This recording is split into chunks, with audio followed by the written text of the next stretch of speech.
This period of protest has had many reasons why it's happening now. And one of them is to divert attention from what's just happened. It's a diversion. What does a magician want you to do when he's doing a trick? He wants you to look at the hand that's not doing the trick, so you don't see the hand that's doing it.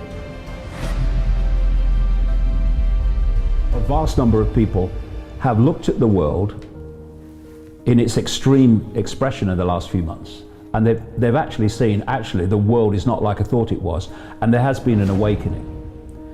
But that's only step one. Step two is crossing the road and engaging with the system. But it's not even protest. What is protest? You know, so many protests, they protest and they protest and then they go home, and what changes? Nothing.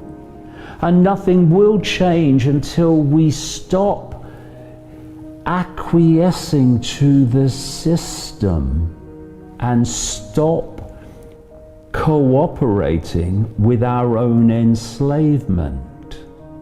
When that happens, it's game over.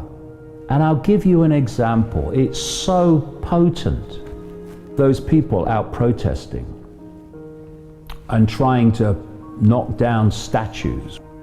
Well, why not put a plaque on it explaining the good things the person did, if they did any? So we have an historical reference that includes the entirety of what that person did. Yes, he gave money to hospitals. Yes, he gave money to build schools, but he also had slaves and made his money from slavery. So we have history.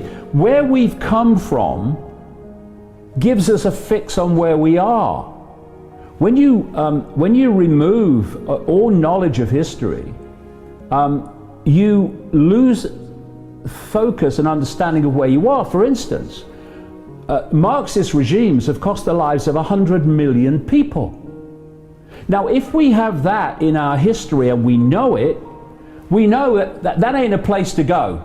If you look at Orwell's 1984, he wrote a lot about the need to destroy history, because that allows you to control the perception of the present by controlling the perception of the past.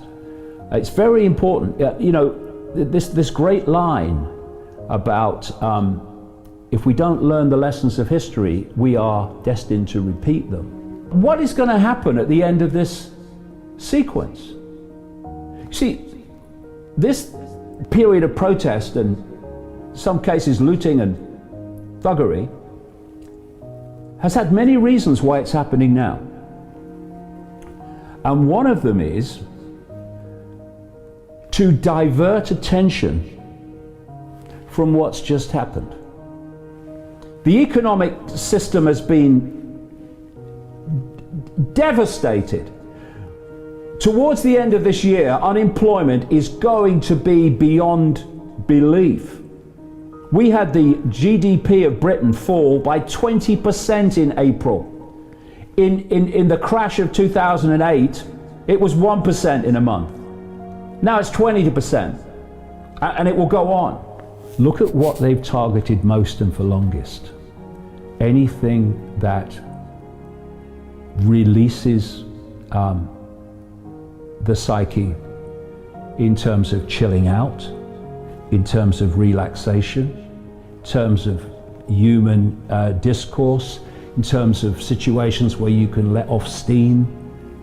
So they've targeted the pubs, they've targeted the restaurants, they've targeted sport, they've targeted all these areas. And what they're saying under social distancing is, oh, at some point we'll open the pubs a bit again. But you look at the videos of the pubs preparing for this. It's not the same experience. It's all social distancing. It's all apart. That's not the same experience. They've now got. They've now brought the football back, and what they're doing is destroying the very foundation and fabric of human society as we have known it. And football soccer as they call it in America, is part of that fabric, especially what they call the working class fabric, but more than that these days. And it's a way of letting off steam. It's a way of release. It's a way of letting the cares of the world go while you're supporting your team. So what we now have is professional football clubs in the lower leagues in Britain, supported by a lot of people, but not in individually big numbers, that are on the verge of disappearing because they don't get the television money. They get their survival money overwhelmingly by people through the gate. Social distancing has stopped people going through the gate. Indeed, the season's just been finished. But the Premiership teams that have the big money from television, they're about to just finish the season, I think, in the next few weeks, behind closed doors, as they are in Germany and other countries. They're playing in front of nobody because of social distancing. Now, the new season is supposed to start in mid-August. How long into the winter before there's enough COVID-19 designated other causes?